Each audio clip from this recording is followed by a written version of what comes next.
దేవుని యొక్క మహాకృపను బట్టి దేవుడు మనల్ని క్షేమంగా కాసి కాపాడి మరోమారు ఆయన పాదసన్నిధికి చేరి ఆయన నామాన్ని మహిమపరిచి గణపరిచే కృప ఇచ్చిన దేవదేవునికి మహిమ కలుగును గాక. కూడి ఉన్న మీ ಎಲ್ಲరిని దేవుడు దీవించి ఆయన కృపలో భద్రపరిచి బలపరిచి నడిపించును గాక. ఆమె దేవుని బిడ్డలారా, ఈరోజు ఆదివారంతో పాటుగా దేవుడు మరి ఒక దినాన్ని కూడా మనకు కేటాయించి ఈ దినాన్ని ఏం చేశారు, సంతోషకరంగా ఉండటానికి ఆదివారం ఉంది. దాంతోపాటు 17వ తారీఖు 2017 సంవత్సరంలో ఈ దినమందు మనము మందిరాన్ని ప్రతిష్ఠ జరిగించాం. అంటే ఈరోజు ఆదివారము, దానికి తోడు ఇంకొకటి ఏంటి, మందిర ప్రతిష్ఠ పండగ కూడా జరుగుతుంది కనుక ఇంకెక్కువగా సంతోషించవలసిన వారమైనా. ఎంతవరకు సంతోషం ఉంది? అందరికీ సంతోషం ఉంది. ఉందా? ఉందో లేదో మీకే తెలుస్తుంది. సహజంగా బైబిల్లో ఈ రోజుకి ఏమని పేరు పెట్టారో తర్వాత చెప్తాను. పరిస్థితి ఎలా అయిపోయిందంటే, మంది ఇంటి పక్కన వివాహం జరుగుతూ ఉంటే ఇంటి పక్కనే ఉన్నారు కదా అని వారిని కూడా పిలిచారు. ఆ వివాహానికి పాల్గొనటానికి ముందు వారితో పాటు వారు ఎన్నైతే మేకప్, టీకప్, జాకప్ చేస్తారో వీళ్ళు కూడా అలాగే మేకప్లతో, డ్రెస్అప్లతో అన్నిటి రెడీ అయిపోతారు. ఎందుకని? ఇంటి పక్కన పెళ్లి జరుగుతుంది. ఆ పెళ్లిలో ఫోటోలు తీస్తారు, ఆ పెళ్లిలో వీడియోలు తీస్తారు, ఫోటోలు తీస్తారు, వీడియోలు తీస్తారు. వాళ్ళతో పాటు మనం కూడా ఏమవ్వాలి, ఏ విషయంలో తగ్గకూడదు. పెళ్లి రోజులు అందరూ ఘనంగా గంభీరంగా కనపడటానికి వాళ్ళు ఎంతైతే రెడీ అవుతారో, పెళ్లి కొడుకు పెళ్లి కూతురు ఎంతైతే ఉంటారో వాళ్ళకి మించి వీళ్ళు ఏం చేస్తారు, రెడీ అవుతారు. రెడీ అయి పెళ్ళి అయిపోద్ది.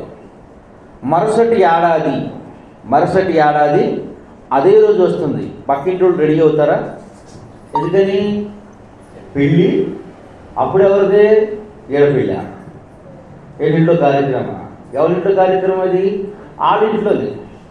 కానీ 2వ సంవత్సరం వచ్చేసరికి పాత పడిపోయేసరికి ఏమవుతుంది, అది మాది కాదు, మీరే చేయించుకోండి, మీరే జరిగించుకోండి, మీరే సంతోషపడి, ఆ సంతోషంతో మాకు సంబంధం లేదు. ఎందుకు ఈ మాట జ్ఞాపకం చేశాను? మీకు అర్థమైందమ్మా? ఎందుకు జ్ఞాపకం చేశాం? ఒక మాటలో చెప్పాలి అంటే, కరెక్ట్ 7 సంవత్సరాల క్రితం, 8వ సంవత్సరం ఇవాళ గురువారం రాత్రి ఒకళ్ళ ఇంట్లో ప్రార్థన జరిగింది. ఎవరింట్లో గుర్తుందా? నేనే చెప్తాను. ఎందుకంటే దేవుడు ఆ మెమరీ పవర్ ఇచ్చాడు. పాస్టర్ గారు ఇవన్నీ నీకు ఎట్లా గుర్తుంటాయని చెబుతూ ఎట్లా గుర్తుంటాయి అంటే, మా తాత సేవ, మా నాన్న చేసిన సేవ చేస్తే నాకు గుర్తుండకపోవటానికి, బాధలు పడింది నేను, కష్టాలు పడింది నేను, రాళ్ళు దెబ్బలు తింది నేను, అవమానించబడింది నేను, తృణీకరణ గురైంది నేను, నాకు గుర్తులకు ఎవరు గుర్తుంటాయి అన్నాను నేను. కరెక్ట్గా గురువారం రాత్రి భారతీయుల ఇంట్లో ప్రార్థన జరిగింది. 2017 సంవత్సరం నది చనిపోయి తీవ్రమైన బాధలో ఉన్నారు. ఎన్ని వారాలు ప్రార్థన పెట్టుకున్నా గుర్తుందమ్మా మీకు? అప్పుడు గుర్తులేదు. 7 వారాలు ప్రార్థన పెట్టుకున్నారు. 7 వారాలు ప్రార్థన. చచ్చిపోయింది ఆగస్టులోనేనా నరేష్? సెప్టెంబర్ 20న సెప్టెంబర్లో చనిపోయాడు. కరెక్ట్గా నవంబర్ వచ్చేసరికి 7వ వారం కంప్లీట్ అయింది. ఆ తర్వాత తీవ్రమైన బాధలు ఉంటే ఆ ఇంట్లో 7 వారాలు ప్రార్థనకి సంఘం మాదా? కాదు. ఆ సంఘంలో ఎవరైనా ప్రార్థనకు వచ్చేవాళ్ళు ఉన్నారా? లేరు. ఎందుకు వెళ్ళాము? దేవుని పని వెళ్ళాము. దేవుని పని జరిగించాలి అని వెళ్ళారు, అంతే తప్ప అప్పుడు తర్వాత భారతీయ వచ్చిన అంతకుముందు ఎవరైనా వచ్చారా ప్రార్థనకి? ఎవరో రాలా.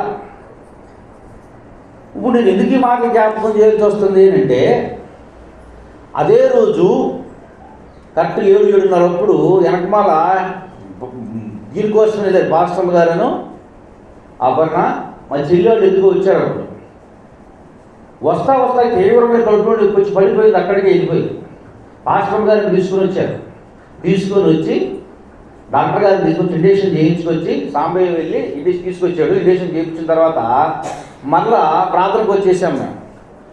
రాత్రి 11 దాన్ని చూసేసరికి తెల్లారిపోతుంది. ఏంటి ఇక్కడ మందిర ప్రతిష్ట అంటే ఇందాక పరిశుద్ధాత్మ తండ్రిని తలంచుకొంచు ఫిలిప్పీయులకు రాసిన పత్రిక 2వ అధ్యాయంలో ఒక వాక్యం చదివింది. ఎవరో భారతి. ప్రతివాడు తన సొంత కార్యాలనే చూసుకుంటున్నాడు తప్ప దేవుని కార్యం చూసేవాడు లేడు. ప్రతివాడు తన సొంత కార్యాల పట్ల ఆసక్తి కలిగి ఉన్నాడే తప్ప దేవుని కార్యాలను జరిగించేవాడు లేదు. ఈరోజు ఏ కార్యక్రమము? దేవుని మందిర ప్రతిష్ట. కానీ మందిర ప్రతిష్టలో ఏముంటుంది అనే విషయాన్ని కూడా నేను మీకు తెలియజేస్తా. నిజంగా మన అదృష్టవంతులా దురదృష్టవంతుల అవకాశాన్ని చేజార్చుకున్నటువంటి వ్యక్తులా అంటే అనుకోవచ్చు, అయ్యగారు మా పరిస్థితులు మీకేం తెలుసండి, మా ఇబ్బందులు మీకు ఏమి తెలుసండి, ఇదే మాట మీద సంవత్సరం పాటు నిలబడి ఉండగలరని నేను ఆశిస్తున్నా. ఎందుకనంటే ఎక్కడ వ్యర్థంగా ఒక 1000 రూపాయలు మేము ఖర్చు పెట్టమండి, ఎక్కడ వృధాగా 1000 రూపాయలు ఖర్చు మేము పెట్టేది లేదండి. ప్రాణం మీదకి వచ్చినా సరే ప్రాణాలను బిగబట్టుకుని అలా ఉంటాము తప్ప మేము ఎక్కడా ఖర్చు పెట్టం. ఎందుకు ఖర్చు పెట్టిన పిల్లలకి ఇచ్చే కుర్కురే ప్యాకెట్లు అయిపోతున్నాయి, చాక్లెట్లు బిస్కెట్ల ప్యాకెట్లు అయిపోతున్నాయి. కానీ దేవుని మందిరము దేవుని పని వచ్చేసరికి ఏమవుతుంది? బిగబొట్టుట. నేను పెట్టలేక ఎందుకు పెట్టలేదు? నేను ఇప్పుడు దేవుడిని బట్టి చెప్తున్నాను. ప్రతి వారం వచ్చేదానికి నేను ఎదురిచ్చి రావడమే తప్ప ఈ రోజుకి నా పుట్టినరోజు జరిపోయేది కాను. ఈ సంవత్సరం ఈ కాలంలో ఎప్పుడు కూడా ఈ 13-12 సంవత్సరాలు ఎప్పుడు మీరు ఇవ్వలేదు. ధైర్యంగా చెబుతున్న దేవుణ్ణి బట్టి ఎప్పటికీ కూడా. అయినా 12 సంవత్సరాల నుండి దేవుని పని చేసుకుంటూ అక్కడ మళ్ళీ నాకు పోటీలు వచ్చారు ఈ మధ్య. ఆ పాస్టర్ గారు ఏదో వస్తారు, ఆ పాస్టర్ గారు అంటే ఘనమైన సేవ మేము చేసేస్తాం, చేయమని చూద్దాం, ఘనమైన సేవ చేసేస్తానంటే పోటీలు పెడుతున్నారు. చేయండి బాబు, చేయండి, వద్దాం లేదని చెప్తున్నాను నేను. అంటే చూడండి, ప్రతివారు సొంత కార్యాలే తప్ప దైవ కార్యం జరిగించే వాళ్ళు ఒక్కళ్ళు కూడా నేను చెప్పట్లు అపోస్తలుడు. చూడండి అమ్మ, మీకు బైబిల్ అర్థమవుద్ది. 2వ వచనం,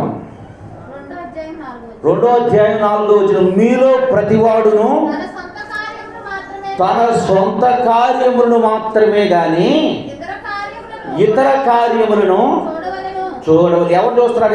ఏ కార్యాలు చూసుకుంటున్నారు? సొంత కార్యాలు, సొంత పనులు, సొంత కార్యాలు.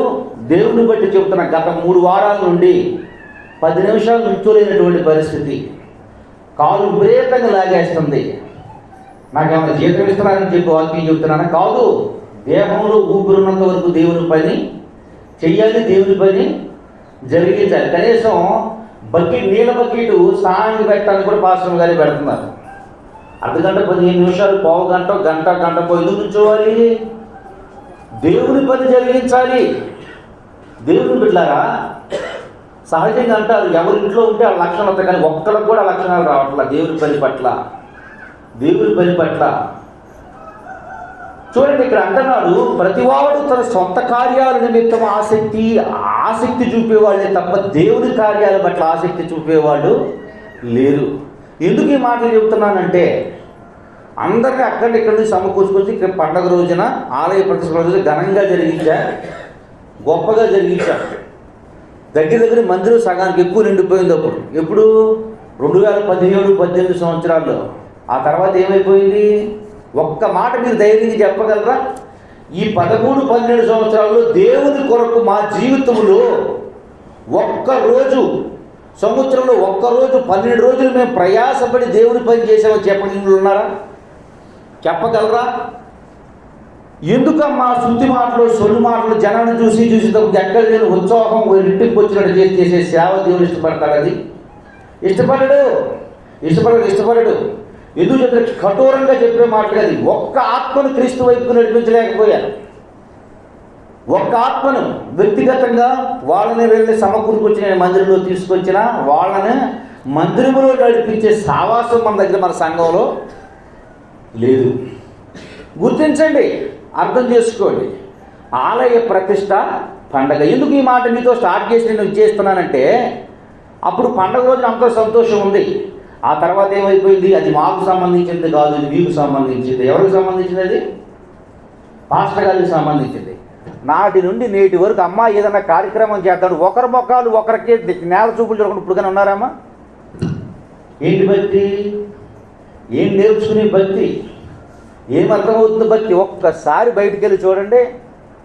బయటికి వెళ్ళి ఒక్కసారి చూస్తే ఏ స్థితిలో ఉన్నారో, ఏ విశ్వాసాన్ని కలిగి ఉన్నారో, ఏ భక్తిని కలిగి ఉన్నారో, దేవుని యందు ఎటువంటి స్థితి కలిగి ఉన్నారు, మీ విశ్వాసం. దేవుడు అంటాడు, మీరు వెచ్చగా లేరు, చల్లగా నులివెచ్చని స్థితి కూడా కాదు, నువ్వు బ్రతికున్నావు అని మాట, నువ్వు కేవలం మృతుడివే అంటాడు ప్రకటన గ్రంథంలో. ఏం వాక్యం అర్థమవుతుంది? ఏం వాక్యం తెలుసుకున్నారు? ఏం దేవుడు తెలుసుకున్నారు? ఆలయ ప్రతిష్ట పండగ అంటే దేవుడు ఆలయంలో ఏం చేస్తాడో చూద్దాం ఒకసారి. మందిరంలో సంగతులు ఈ రోజున ప్రసంగం కంటే రిఫరెన్సులు రాస్తాను. ఇకనైనా మీ జీవితంలో వీటిని జ్ఞాపకం చేసుకుంటారని ఆశిస్తున్నాం. చూడండి ఒకసారి. మత్తయి సువార్త, యోహాను సువార్త 10వ అధ్యాయము 22, 23 వచనాలు. పనికిమాలిన మాటలు పాడైపోతారు. దేవుని సంగతులను చూడండి, వాక్యాన్ని చూడండి, వాక్యాన్ని ధ్యానం చేయండి, వాక్యాన్ని నేర్చుకోండి. వాక్యము జీవితాలను కడద్ది, వాక్యం ఉన్నత పరిస్థితుల్లో నిలబెడుతుంది. వాక్యం ఎవరు అందరూ పనికిరాడు, దేవుడు వాక్యము నేను పనికొచ్చే వాళ్ళ మార్చుద్ది. పనికిమాలిన మాటలు, పనికిమాలిన మాటలు అంటే పాడైపోతారు. సహజంగా ఎవరి మాటలు ఇష్టపడతారు అంటే పనికి రాకుండా మందిరాలను మానేసి, మందిరం అంటే ఏంటో తెలియకుండా భక్తిని, శక్తిని కలిగినటువంటి దౌర్భాగ్యుల మాటలకు ఎక్కువ ఇష్టపడతా ఉంటారు.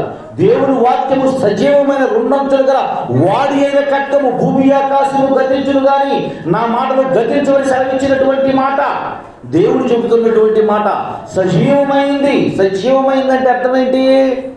2 చెట్లు వేసాం మనం. ఒక చెట్టు వేసాం, ఆ పక్కన ఇంకో చెట్టు వేసాం. ఒక చెట్టు ఏమో చచ్చిపోయింది, ఎండిపోయింది. చచ్చిపోయిన చెట్టు చెబుతుంది, ఎండిపోయిన చెట్టుకు నీరు పోతావా? ఎందుకు? ఆ చెట్టు కాయలు ఎడగాస్తాయి, కాస్తే ఎక్కడ తడవాలి? 7 వరకే దొరుకుతుంది. అది చిగుళ్ళకి వెళ్ళదు. నీకు కాయలు చిగుళ్ళ నుంచి కదా కావాల్సింది, పండేది, కాయ వచ్చేది. పిచ్చదానిలా ఉన్నావు, చూసావా? వాడు నీరు పోస్తున్నాడు, నీళ్ళు నేను పీల్చుకోలేకుండా ఇలా ఉన్నాను, ఇలా ఉపయోగపడుతున్నాను. బహుశా నువ్వు కనుక ఆడు నీరు పోస్తున్నాడని పీల్చుకొని నువ్వు ఫలం ఇచ్చావు, నువ్వు నాశనం అయిపోతావు అన్నాడు చెట్టు. నిజమే కదా? చెట్ల నుంచి కాయలు ఎక్కడి నుంచి కాస్తాయి? మనకి చిటారు కొమ్మ నుంచి కాస్తాయి. నీరు ఎక్కడ పోతాం మనం? ఎక్కడ పోతాం? మొదలు పోతే చిటారు కొమ్మకి వెళ్తాయా నీళ్ళు? ఎలవా? ఎలకుంటే కాయలు ఎలా కాస్తాయమ్మా? ఎలకుంటే కాయలు ఎలా కాస్తాయి? దేవుడు చెప్పాడు, ఈ లోకంలో మనం సజీవులై బ్రతుకున్నంత కాలం ఎండిపోయిన చెట్టు చూసి, ఎండిపోయిన చెట్టు అది ఎండిపోయింది, అది నరకబడి ఎక్కడైతే బైబిల్ చెప్తుంది, ఆరని అగ్నిలో పడడానికి తప్ప దేనికి ప్రయోజనం? పనికిమాలిన మాట్లాడొద్దు, పనికిరాని మాట్లాడొద్దు, పాడైపోయిన మాట్లాడొద్దు. ఇక వాళ్ళ జీవితాలు బాగుపడవు, నాశనం అయిపోతారు వాళ్ళ మాట్లాడొద్దు. అక్కడ ఉంది చెట్టు, యజమానుడు ఎంతలో చెబితే పాము అంతలో ఇష్టపడింది. పోసే ప్రతి చుక్కను, వేసే ప్రతి మందును తను తీసుకుంది. ఎటువంటి ఫలాలు ఇస్తుంది? ఎటువంటి ఫలాలు ఇస్తుంది? శ్రేష్టకరమైన ఫలాలు ఇస్తూ ఉంది. ఆ ఎండిపోయి చెట్టు చెప్పిన మాటిని, నేను నిజమే కదా, కింద నీళ్ళు పోతుంటే నాకు పైకి ఎట్లా వస్తాయి, ఆ నీళ్ళు నాకు మీద ఏమిటి పని చేస్తుంది అనుకుంటే ఫలాలు ఇవ్వగలదా? ఏ చెట్టు ఇస్తుంది ఫలాలు? ఎండిపోయిన చెట్టు ఇస్తుందా? ఎండిపోయిన చెట్టు ఎప్పుడైనా ఫలం ఇవ్వటం చూసామా? పొయ్యిలో నరకబడి పొయ్యిలో వేయబట్టడానికే తప్ప దేనికి పని చేయదు, ఫలించడానికి పని చేయదు. ఫలించాల్సినటువంటి చెట్లు కూడా ఏం చేస్తున్నాయి? ఇప్పుడు ఎండిపోయిన చెట్టు వైపు చూస్తున్నాయి. ఎందుకని ఎప్పుడైనా నా గతి ఇట్లాగే ఎండిపోతానేమో.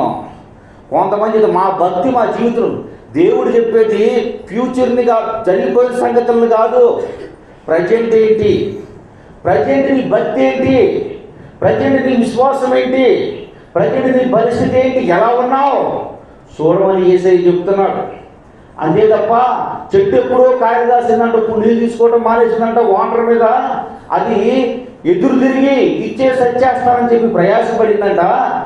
కనుక ఇప్పుడు దాన్ని నేను అనుసరిస్తే ఎప్పుడైనా నేను ఇలా ఎండిపోతాను, ఎప్పుడైనా ఇలా అయిపోతాను అనుకుంటే చెట్లో నుంచి ఫలింపు ఫలాలు చూడలేదు. మీరు గమనించండి, దేవుడు సృష్టిలో గొప్ప గొప్ప సంగతులను ఆలోచించుకుంటున్న రోమీయులకు రాసిన పత్రిక 1:20 అంటాడు, సృష్టిలో ఉన్న వస్తువులను ఆలోచించుకుని ఉండగా ఏం జరుగుతుందంట, దేవుడు చేసే కార్యాలు అర్థమవుతాయంట. నిజమే కదా?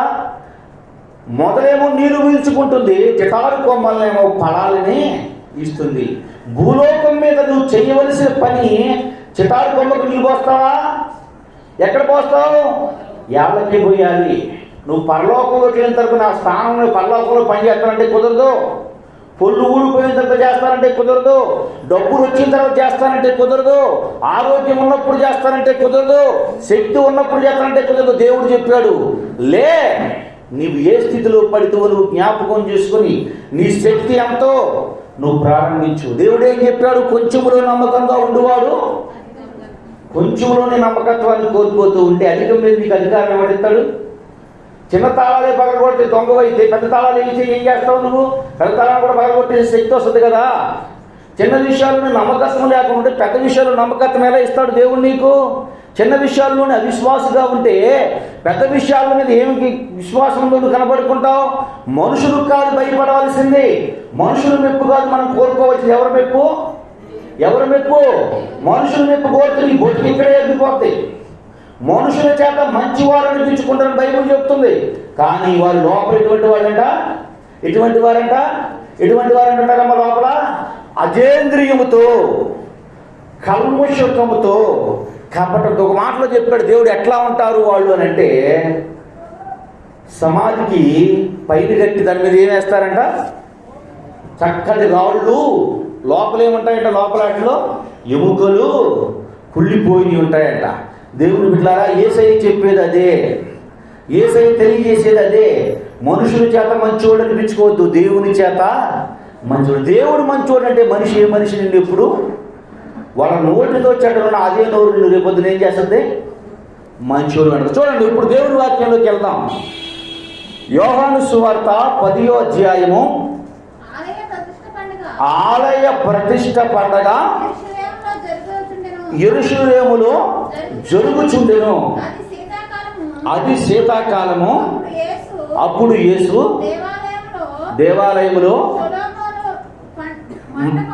సొలొమోను మండపమున తిరుగుచుండగా యూదులు ఆయన చుట్టూ పోగై. ఎక్కడున్నాడంటే దేవుడు ఆలయ ప్రతిష్ఠ పండుగ రోజున, ఆలయ ప్రతిష్ఠ పండుగ రోజున ఎక్కడున్నాడంటే యేసయ్య మండపము చుట్టూ. ఎక్కడున్నాడు? మండపము చుట్టూ. మండపం చుట్టూ ఎక్కడున్నాడు యేసయ్య ఆలయ ప్రతిష్ఠ పండుగ రోజున? ఎక్కడున్నాడు? ఎక్కడున్నాడమ్మా? ఎక్కడున్నాడు ఆలయ ప్రతిష్ఠ పండుగ రోజున? ఆలయంలో యేసయ్య ఉన్నాడు. ఆలయంలో యేసయ్య ఉన్నాడు. ఏం జరుగుతుంది అక్కడ? ఆలయ ప్రతిష్ఠ పండగ. దేవుడు ఎక్కడ ఉన్నాడు? మన పండగ ఈ రోజున పండగ ఎండుగా దండుగా అమ్మా? పండగ ఎండుగా దండగా. నేను చెప్పాను ఇందాక, ఏం చెప్పా? వివాహానికి అయ్యే రోజున చుట్టుపక్కల వాళ్ళందరికీ పెళ్ళి ఆ రోజున, 2వ సంవత్సరం పెళ్లి రోజున, ఆ పెళ్లి రోజు మీది కానీ మాకు సంబంధం లేదు. ఎంత దౌర్భాగ్యం చూడండి, ఎంత దౌర్భాగ్యం చూడండి. దేవుని బిడ్డలారా గుర్తించండి, ఎంత దౌర్భాగ్యం స్థితితో ఆలోచించండి. ఈ రోజున ఎట్లా జరగాలి? ఘనంగా జరగాలి. మనం ఎలా చేస్తున్నాం? బహుఘనంగా జరిగిస్తున్నాం అంటాడు ప్రభువైన యేసుక్రీస్తు వారు. యోహాను సువార్త 18వ అధ్యాయంలో, నా యందు దోషములను మీరు ఎవరైనా స్థాపించునా అంటాడు. ఎవరితో అంటాడు? అక్కడ ఉన్న వాళ్ళందరితో. పాస్టర్ గారికి నేను అడుగుతున్నాను, పరిచర్యకు వచ్చిన దగ్గర నుంచి మొదలుకొని ఏ విషయంలోనైనా మాదిరిగా లేవా? మాదిరిగా జరగలేదా? ఒకసారి మిమ్మల్ని మీరు ఆలోచించుకోండి. మరి ఎక్కడికి పోతుంది ఈ మాదిరి? మనకు సంబంధం లేదు. ఎండిపోయిన చెట్లు మాటలు వింటున్నాం, ఫలింపు లేని చెట్లు మాటలు వింటున్నాం, ఎండిపోయిన చెట్టు వైపు చూస్తున్నాం తప్ప పచ్చగా ఉన్న నీవు ఫలింపు రావాల్సినటువంటి జీవితాన్ని జీవించట్లేదు. ఇందా చెప్పుకున్నాం. మీరు ఒక్కసారి ఆలోచించుకోండి. ఈ భూలోకం మీద చేసే పని దేవుడు రోమీయులకు రాసిన పత్రిక 1వ అధ్యాయం 20వ వచనంలో రాసిన మాటను జ్ఞాపకం చేసుకోండి. సృష్టిలో ఉన్నటువంటి సంగతులను పరిశీలించగా దేవుడికి ఉన్నటువంటి గొప్పతనం మీకు అర్థమవుతున్నాడు. చెట్టు ఏళ్ళకి నీళ్ళు పోస్తే ఎక్కడి నుంచి ఇస్తాయి ఫలాలు? మనకి చిటారు కొమ్మల నుంచి ఇస్తాయి. చిటారు కొమ్మకి ఎప్పుడైనా నువ్వు ముందేసావా? చిటారు కొమ్మకి ఎప్పుడైనా కలుపు తీసావా? సితార్కోపం నుంచి ఏమైనా చేసావా? ఏమి చేయలే. కానీ ఇక్కడ చేసిన పనిని బట్టి అక్కడి నుంచి ఫలాలు వస్తాయి. ఈ భూలోకంలో దేవుని సన్నిధిలో, దేవుని మందిరంలో, దేవుని బిడ్డలైన వారి మధ్య నువ్వు చేసే పనిని బట్టి పరలోకపు ద్వారాలు తెరవబడతాయి. ఆలయ ప్రతిష్ఠ పండగప్పుడు సరదాగా చేసుకుంటున్నారా? మనుషులు చేసుకుంటున్నారు ఇక్కడ? ఎస్, మనుషులే చేస్తున్నారు. కానీ ఎవరు వచ్చేసారు? దేవుడు వచ్చి తిరుగుతూ ఉన్నాడు. ఎక్కడ తిరుగుతూ ఉన్నాడు? మందిరం చుట్టూ. మందిరం చుట్టూ తిరుక్కుంటూ ఎక్కడికి వెళ్ళారంట? సొలొమోను మండపం దగ్గరికి వెళ్ళారంట. ఎవరు? యేసయ్య. యేసయ్య. ఈ రోజున మీరు చదివే మాట, మీరు చేసే పని ఎవరు చేశారో మీకు తెలియజేస్తారు. రాసుకోండి. ఆలయ ప్రతిష్ఠ పండగలు ఈరోజు మీరు ఒక పాఠం చదువుతారు, మీరు ప్రార్థన చేస్తారు, మీరు కాల్ చేస్తారు. ఎవరు చేశారు? ఎవరు చేశారనే విషయాన్ని నేను మీకు తెలియజేస్తున్నాను. మత్తయి సువార్త 4:23 మొట్టమొదటిగా యేసు ప్రభు ఏం చేశాడు? మందిరంలోకి వచ్చి, మందిరం చుట్టూ ఆయన ప్రతిష్ఠ పండగప్పుడు మందిరము రోజే మాత్రమే కాదు ఆయన మందిరంలోకి వచ్చింది.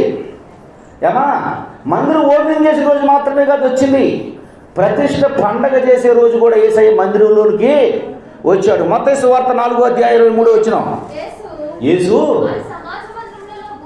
వారి సమాజ మందిరములో బోధించుచు దేవుని రాజ్యమును గూర్చిన సువార్తను ప్రకటించుచు ప్రజలలోని ప్రతి వ్యాధిని, రోగమును స్వస్థపరిచిన దేవునికి స్తోత్రం. మందిరంలోకి వచ్చిన యేసయ్య ఏం చేశాడంటండి? ఎవరిని స్వస్థపరిచాడు? ఎవరిని స్వస్థపరిచాడు? పండగలోకి ఎవరు వస్తారు చెప్పండి? కొత్త వాళ్ళు వస్తారు, బయట వాళ్ళు వస్తారు. ఈరోజు మేము మందిర ప్రతిష్ఠ చేసుకుంటున్నాం. మందిర ప్రతిష్ఠ దేవుని మాట్లాడటానికి రండి. మీ మందిర ప్రతిష్ఠ చేసుకున్నాం, దేవుని సంగతి వినడానికి రండి. నువ్వు బలహీనుడిగా ఉన్నావు, బలహీనత నుంచి దేవుడు విడిపిస్తాడు రా. నువ్వు అనారోగ్యంతో ఉన్నావా, దేవుని సద్రుడుగా దేవుని అనారోగ్యాన్ని నుంచి విడిపిస్తాడు. నువ్వు సమాధానం లేకున్నావా, దేవుని సువార్త చెప్పిస్తాడు అని ఎవరు తీసుకురావాలి? ఎవరు తీసుకురావాలి? ఎవరు తీసుకురావాలి? మనం ప్రతిష్ఠ పండగే జరిగినప్పుడు ఇంకేం పిలవగలం చెప్పండి? దేవుడు వచ్చి ఉసూరు అనుకుంటా వెళ్ళిపోతాడు. దేవుడు వచ్చి ఉసూరు అనుకుంటా వెళ్ళిపోతాడు. మన ఈ మధ్య ఓ చర్చికి వెళ్ళాను, ఒక పాస్టర్ గారి దగ్గరికి వెళ్ళాను. ఓ పాస్టర్ గారి దగ్గర ఎంత దౌర్భాగ్యంగా ఆ సంఘం మన సంఘం కంటే గొప్ప సంఘం అని. మన పాస్టర్ గారి కంటే గొప్ప పాస్టర్ గారు ఆయన కాదు నాకు తెలియదు, కానీ మన పాస్టర్ గారి కంటే గొప్ప పాస్టర్ గారు. ఈయన వెళ్ళి, అయ్యా వివాహానికి ఏర్పాట్లు చేశారు కదా, ఇప్పుడంటే అయ్యగారు వివాహం మీరు ఎప్పుడు పెట్టారని తల ఊపుకుంటున్నాడు. ఎవరి వివాహం అది? ఎవరి వివాహం అది? వాళ్ళ అమ్మాయి వివాహం. డేట్ ఎప్పుడు అయ్యగారని అడుగుతున్నాడు ఈయన. నీకు ఎంత గనుడో చూడండి, ఎంత గొప్పవాడో చూడండి, అంటే ఎంత దుస్థితిలోకి వెళ్ళిపోయారో చూడండి, ఎంత దౌర్భాగ్యపు విశ్వాసాన్ని కలిగి ఉన్నారో ఆలోచించండి. విశ్వాసం దౌర్భాగ్యం కాదు, విశ్వాసం దౌర్భాగ్యంలో దిగజారిపోయారు. ఇక్కడ యేసు ప్రభు మందిరంలో ఉండి ఏం చేస్తున్నాడంటే, మొట్టమొదటిగా స్వస్థత పరుస్తున్నాడు, 2 సువార్తను పంచిపెడుతున్నాడు, అనేకులను తన యొద్దకు రమ్మని పిలుస్తూ ఉన్నాడు. అనేకులు ఎక్కడొచ్చారు చెప్పండి? ఎక్కడొచ్చారు అనేకులు? పాడితే పాటరా పాసిపళ్ళ దాసుడా అని. ఇప్పుడు అదే సంఘం. కొత్తవారు రారా? కొత్తవారిని పిలవలేరా? దేవుడు చెప్పడా? సుప్రీంకోర్టు జడ్జి కంటే మనమే గట్టి స్టేట్మెంట్లు ఇచ్చేస్తున్నాం, వాళ్ళు మారరు, వాళ్ళు రారు. మీరు ఎలా వచ్చారు? మీరు ఎలా వచ్చారు? ఎవరు పిలిస్తేనేగా వచ్చింది, ఎవరు పిలిస్తేనేగా వచ్చింది. మనం 4 సార్లు పిలిచాను, 5 రాలేదు. 4 సార్లు పిలిస్తే రాలేదా? దేవుడు 10 సార్లు మారమంటే నువ్వు మారేవా? 20 సార్లు మారమంటే మారేవా? ఘాటికి మొట్టికాయ చూసి ఒక మొట్టికాయ మొడితే తలకు బొప్పు కడితే ఆ బొప్పు తగ్గించుకోవడానికి యేసయ్య దగ్గరికి వచ్చావు. మనం ఏం చేస్తాం చెప్పండి? మనం ఏం చేస్తాం? ఎట్లా చేస్తున్నాం? వాళ్ళు పిలిస్తే మనం పిలిస్తే యేసయ్య దగ్గరికి వాళ్ళంతటా వాళ్ళు నీ అంతటి నువ్వు వచ్చావా? నీ అంతటి నువ్వు వచ్చావా? రాలా. దేవుడు బిడ్డలారా, యేసయ్య చెబుతున్నటువంటి మాట, మందిరములోకి వచ్చి మందిరం మొత్తం తిరుగుతున్నాడు. ఆలయ ప్రతిష్ఠ పండుగ రోజు ఆయన, ఆలయ ప్రతిష్ఠ పండుగ రోజున మందిరం మొత్తం తిరుగుతున్నాడంట. ఆయన మొత్తం తిరుగుతూ ప్రార్థన స్టార్ట్ అయ్యే సమయానికి మందిరంలోకి వెళ్ళిపోయాడు ఆయన. మందిరంలోకి వెళ్ళిపోయి ఏం చేస్తున్నాడు? మందిరంలోకి వెళ్ళిపోయి ఏం చేస్తాడు? మా బైబిల్ 4వ సువార్త, యోహాను సువార్త 4వ అధ్యాయం వస్తాం, మత్తయి సువార్త 4:23 వచ్చిన ప్రజలలో ప్రతి వారిని వ్యాధిని రోగమును స్వస్థపరచుచు గలిలయ అంతటా సంచరించును. ఎక్కడెక్కడ సంచరించాడంట? ప్రతి చోట సంచరించాడంట. దేవుడు సంచరిస్తాడండి 100%. ఎట్లా సంచరిస్తాడండి? ప్రభావము ఆయనలో నుండి ప్రతి రోగిని స్వస్థత పొందినటువంటి వ్యక్తి, స్వస్థతకు వ్యక్తి సాక్ష్యం ఇచ్చే సాక్ష్యం ఏంటి? దేవుడు నన్ను స్వస్థపరచడా. అక్కడ సంచరించడా? ఆయన సంచరించడా? సంచారం జరగదా? సంచరించడం జరగదా? దేవుని బిడ్డలారా, దేవుడు మీతో మాట్లాడుతున్నటువంటి మాట ఎప్పుడు మందిరంలోకి వచ్చినటువంటి దేవుడు, మందిరంలోకి వచ్చినటువంటి విశ్వాసేతరులను, దేవుని పాదాల చెంతకు చేరిన వారిని దేవుడు ఏం చేస్తున్నాడంట? స్వస్థపరుస్తున్నాడు. సువార్తను ప్రకటిస్తున్నాడు. అమ్మ రండి, నేను మీకు తోడుగా ఉన్నాను, రండి మిమ్మల్ని ఆదరిస్తాను, రండి మిమ్మల్ని ప్రేమిస్తాను. కానీ మన విశ్వాసం ఎవరితో ఉంటుంది చెప్పండి? మన విశ్వాసం ఎవరితో ఉంటుంది? ఇట్లాగే ఒకసారి ఇద్దరు పోట్లాడుకుంటా ఉన్నారు. పోట్లాడుకోండి, ఏదమ్మా పోట్లాడంటే వాడు కొట్టుకునే దానికి ఏంటి తెలుసా? మేము గొప్ప అంటే మేము గొప్ప, మీ ఇద్దరు వేస్ట్ గాళ్ళు అన్నాను నేను. ఇద్దరు ఎందుకని వేస్ట్ గాళ్ళు? సమాధానానికి కర్త యేసయ్య. ఒకరినొకరు బలపరుచుకోనండి, ఒకరినొకరు ప్రోత్సహించుకోనండి, ఒకరినొకరు ఆదరించుకోనండి, ఒకరినొకరు ప్రేమించుకోనండి. దేవుని వాక్యం చెప్తుంది. మీరు ఒకరికొకరు కొట్టుకున్నామని ఎందుకని మేము గొప్ప అంటే మేము గొప్ప. కొంతమంది ఉంటారండి, ప్రార్థన చేయడం సరిగ్గాదు, వాక్యం చదవడం, ఇతరులకు ఏం చేస్తారు? వీళ్ళు ఎట్లా ఉంటారు? గొప్పగా ఉంటారు. ఎంత గొప్పగా? వాళ్ళకు వాళ్ళు చూపించుకుంటారు. దేవుని బిడ్డలారా, మా అమ్మాయి ఫ్రెండ్ ఒక అమ్మాయి ఉంది. ఆ అమ్మాయి పేరు చేత బాగోదులేదు, ఒకరు బహుశా ఉన్నారేమో. ఒక రోజున వాక్యం చెబుతా ఆ అమ్మాయి నాకే వాక్యం బోధిస్తా ఉంది. ఆ అమ్మాయి నాకే వాక్యం చెబుతా, అమ్మ నీ అంత గొప్పవాడు కాదమ్మా నేను అన్నా. ఆ అమ్మాయి నీ అంత గొప్పవాడు కాదమ్మా నేనన్నా. అంటే చూడండి, ఒకరినొకరు డామినేట్ చేసుకోవడానికి ప్రయత్నం చేస్తారు. మాకే తెలుసు అంతా. సాత్వికము అన్నీ తెలిసిన వ్యక్తి ఏం చేస్తాడు? ఎప్పుడు సైలెంట్గా ఉంటాడు, పక్కన కూర్చుంటాడు, పొంగిపోడు అంతే చెబుతుంది.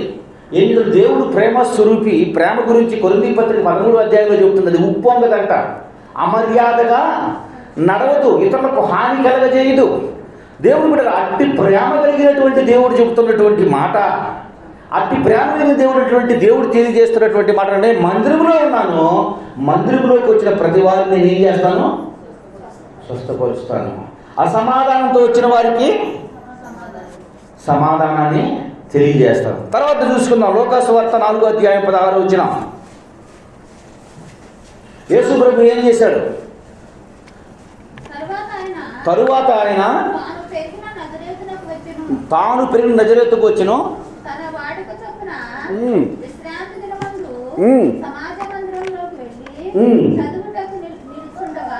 ఎక్కడికి వెళ్ళి కూర్చున్నాడంటండి? ఆయనకి ఏం వాడుకంట? ఆయనకి ఏంటంట వాడుక? వాడుక ఏంటి ఆయనకి? మీకేంటి వాడుక? గరిటె తిప్పడం మీకు వాడుక, పొయ్యి రాజేయటం మీకు వాడుక, రైస్ వండటం మీకు వాడుక. ఏసైకి వాడుకేంటి? మందిరంలోకి రావటమే ఏసైకు వాడుక. దేవుడు చెప్తాడు, నీ మందిరంలోకి పోయినప్పుడు నీ ప్రవర్తనను జాగ్రత్తగా కనిపెట్టుకు. ఎందుకని మందిరంలో ఎవరున్నారంట? యేసయ్య ఉన్నాడు. మందిరమును ఏం చేయాలి? సన్మానించేటట్టు ఉండాలి. మందిరానికి ఏం చేయాలి? మందిరాన్ని నీట్గా ఉంచాలి, మందిరాన్ని పరిశుద్ధంగా ఉంచాలి, మందిరాన్ని పరిశుభ్రంగా ఉంచాలి. మందిరావరణంలో నివసించేవారు ధన్యులని చెప్తుంది. నీ ఆవరణలో ఒక దినము గడుపుట 1000 దినముల కంటే శ్రేష్టమని దేవుని వాక్యం చెప్తుంది. అని మందిరం గురించి దేవుడు ఇచ్చే మాటలు. అటువంటి మందిరములు ఆయనకు వాడుకంట మందిరంలోకి వెళ్ళిపోవటం. దేవుని సన్నిధిలోకి వచ్చి ఎవరైనా ప్రార్థన చేయడానికి వచ్చారనుకోండి, దేవుడు ఏం చేస్తాడు? అక్కడ ఉండడం, వచ్చేస్తాడు మందిరంలో. ఎన్నిసార్లు మందిరంలోకి వస్తున్నారు మీరు? ఇక్కడే కదా ఉండేది. భలే మాటలు చెప్పారు కదా. ఆదివారమే టైం చూసుకుని వస్తే పాటలు మొదలు పెట్టారు అయ్యగారు. ఇంకొక 4 పాటలు అవుతాయి, ఇంకొంచేపటికి వాక్యం అయ్యే ముందుకి మనం వెళ్ళవచ్చు. ఇంతలోకి ఏ పనికి మాలలో తగులుతారో ఆ పనికి మాలతో చదవబెట్టుకుంటా కూర్చోవచ్చు. అయ్యగారు వాక్యం అయిపోతుంది, వెళ్ళకపోతే ఈసారి బాగోదు. ఎందుకని అయ్యగారు ఏమన్నా అంటారు, దేవుడు అంటాడని కాదు, దేవుడేదో అంటాడని కాదు. నువ్వు మందిరముకు వచ్చింది మొదలుకొని మందిరం నుంచి ఇంటికి వెళ్ళే వరకు ఎక్కడికన్నా దాటి వెళ్ళావా నీ దెయ్యం ఎక్కిపోతుంది. నీకు ఇచ్చే దీవులు అంతే. నీకు ఇచ్చే దీవులు నీ ఇల్లు దాటి మరలా నువ్వు పక్కింటికి వెళ్ళావో నీ ఆశీర్వాదం నాకు అప్పచెప్పి వెళ్ళిపోతావు. గుర్తుంచుకో, నువ్వు ఎక్కడైతే వచ్చావో, ఏ మందిరానికి అయితే వచ్చావో, ఏ ఇంటికి, ఏ దేవుని సన్నిధికి వచ్చావో ఆ సన్నిధిలో నుంచి వచ్చే ఆశీర్వాదాలు ఎక్కడికి మోసుకెళ్ళాలి? ఏమంటాడండి, ఏమంటాడు ఎలీషాతో? సునేమి కుర్రాడు చనిపోతారు, తన కుమారుడు చనిపోతే ఎలీషా చెప్తాడు గెహాజీతో, ఇంకో నీకు నమస్కారం, నాకు పెట్టిన నమస్కారం తీసుకొని నువ్వు ఎక్కడా కలవద్దు, ఎవరితో మాట్లాడొద్దు, ఎక్కడ ఆగొద్దు. నువ్వు ఎక్కడైతే ప్రారంభించావు నీ అడుగు ఎక్కడ తీసుకెళ్ళి పెట్టుకో, మరలా నీ ఇంటికి వెళ్ళే వరకు దాన్ని ఆగొద్దు. ఇక్కడ ప్రార్థన తీసుకెళ్తున్నారు, దేవుని సన్నిధిలోకి వస్తున్నారు, దేవుని మోసుకెళ్తున్నారు. ఏం చేస్తున్నారు? ఓ బండి నిండా అక్కడ ఎత్తుకొని అడిగినోడికల్లా ఒక మూట ఇచ్చుకుంటూ వెళ్తున్నారు, అడగకపోయినా బిల్లు ఇచ్చుకుంటూ వెళ్తున్నారు. ఎందుకని? బండి మొయ్యలేకపోతున్నానని, బండి మొయ్యలేకపోతున్నానని ఆక్కుంటా ఆక్కుంటా ఆక్కుంటా వెళితే ఆశీర్వాదాలు దెయ్యం ఏం చేస్తా ఉన్నది? లాక్కుంటా లాక్కుంటా. నువ్వు ఆక్కుంటా ఆక్కుంటా వెళ్తే దెయ్యం లాక్కుంటారు. నేను చెప్తున్నాను, గమనించి చూడండి. ఈ వారం నుంచి ప్రయత్నం చేసి చూడండి. నా అడుగు ఎక్కడ పడాలి? మందిరంలోకి వచ్చి మందిరంలో చూసుకొని ప్రార్థన ముగించుకొని తిరిగి నేను ఇంటికి వెళ్ళి అక్కడికి ఎక్కడ ఆగకూడదు అని 7 వారాలు చేసి చూసిన నాతో చెప్పండి. నిజమే గారు మీరు చెప్పినటువంటి మాట విన్న తర్వాత బాగుందా బాగోలేదా? ఈ రోజు నుంచి ప్రయత్నం చేసి చూడండి. యేసు ప్రభు వాడికి ఏంటంటే మందిరానికి వెళ్తాం ఎప్పుడు? ప్రతి విశ్రాంతి దినము, ప్రతి ఆదివారం. ఒక వారం వెళ్ళి ఒక వారం ఏం చెప్తారు గనులు చెప్పడం కొంతమంది. అయ్యగారు కాన్కేసి వెళ్ళిపో చాలు, ఆదివారపు ప్రార్థన మానేసినా ఏం కాదు. ఆ కాన్కెత్తే కాన్కేసేది, కాన్కు వద్దాను, కాన్ కూడా ఏమన్నాడు, ఏం చెప్పుడు ఏమన్నాడో చెప్తాను మీకు నేను.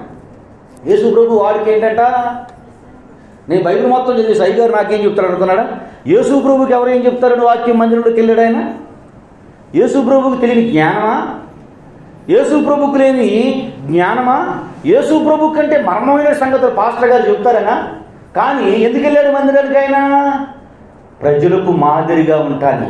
తన వాడుక చొప్పున ఎక్కడికి వెళ్ళాడంట? సమాధిలోకి వెళ్ళి ఒక మూల కూర్చున్నాడా? ఏం చేశాడు? ఇందాక ఆరాధన క్రమం అయిన తర్వాత లేవి ముగ్గురితో వాక్యం చదివించాము. ఏమని చదివించాము? తండ్రి అయిన దేవుని గురించి, కుమారుడైన యేసుప్రభు వారి గురించి, పరిశుద్ధాత్మ దేవుని గురించి. ఇప్పుడు యేసుప్రభు ఏం చేశాడు చెప్పండి? చదవండి ఒకసారి, మీకు అర్థమవుద్ది.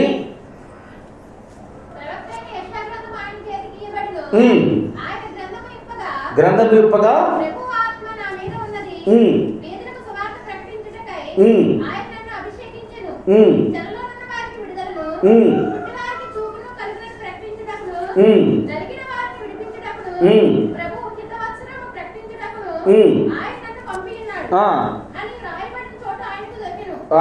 ఈ వినికిడిలో ఈ వాగ్దానము నెరవేరినది అంటాడు. ఎవరంటారు ఈ మాట? యేసు ప్రభు అంటాడు. మందిరంలోకి వచ్చి ఏం చేయాలంట? మాట్లాడకుండా కూర్చోవాలంట. మాట్లాడకుండా కూర్చోవాలంట. మందిరంలోకి వచ్చి ఎదురుకోవాలంట. మందిరంలో పక్కన కూర్చోవాలంట. యేసు ప్రభు ఏం చెప్తున్నాడు ఇక్కడ? ఏం చెప్పాడంటే మందిరంలోకి వచ్చి నాకు అన్నీ తెలుసు ఊరుకోలా. ఏం చేశాడు? మీరు ఏదో ఒక పార్టిసిపేషన్ ఇక్కడ మందిరంలో దేవుడి సన్నిధిలో దేవుడి నామాన్ని మహింపరిచేటట్టు ఉండాలి. ఆలయ ప్రతిష్ఠ పండుగలోకి ఆయన వచ్చాడు, మొత్తం సంచరించాడు. 2 ఆలయ ప్రతిష్ఠ పండుగలోకి వచ్చిన ఆయన రోగుల్ని స్వస్థపరిచాడు.